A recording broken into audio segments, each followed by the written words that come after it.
Hello, in this brief video I will try to shortly summarize the difference between the two Ultimas SP1000 and SP2000. SP1000 was released about more than 2 years ago, and this one is this year's offering, but despite the big change in models number, changes between the models themselves are not drastic. You know, Astell&Kern just updated their flagship a little bit, because SP1000 is still one of the best dubs and there is no need in changing it drastically. So as you can see, they share similar design, pretty familiar. So a bit different case. You can see these edges a bit different, slight change in buttons. They removed the micro SD slot, so it's on the bottom side of the dub and no tray loading now.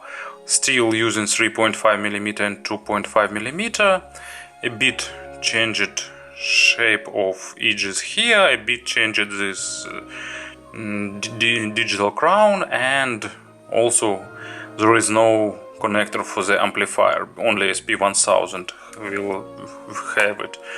And the change on the back side, it's a bit different design, so this one is pure copper, this one is covered with carbon.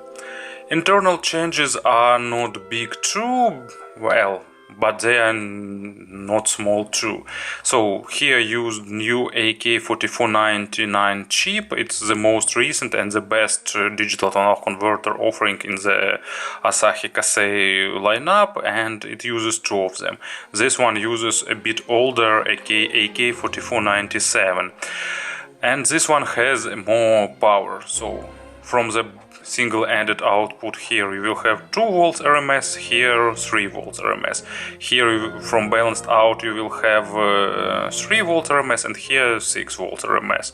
So as you can see, it's noticeably better in terms of power, and this is noticeable when it comes to the power-hungry headphones, because it's better in controlling planars and so on.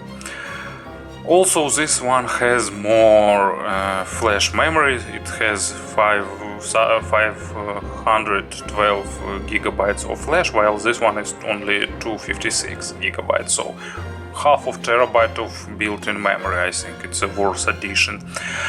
But unfortunately, for the recent AK chip and additional power, you are paying with battery life.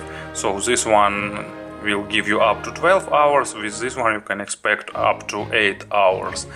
But luckily there is quick charge here, so full charge took 2 hours and a half, a bit less. And in terms of firmware, they are absolutely identical in terms of features. So also this supports 5 GHz Wi-Fi, another difference, but besides that, Wi-Fi, Bluetooth features almost identical. And in terms of sound, changes are not drastic, but they are noticeable. So a bit more weight on the low frequencies, a bit more punch, bass is a bit faster, and because of that it's tighter. Also, this one has blacker background, so it's a bit better in terms of separation. It's a bit more saturated on the mids and a bit better in the treble separation.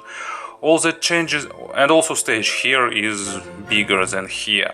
You know, all that changes besides staging and bass are really minor, but they're still noticeable. Bass difference isn't huge too, but it's more noticeable anyway.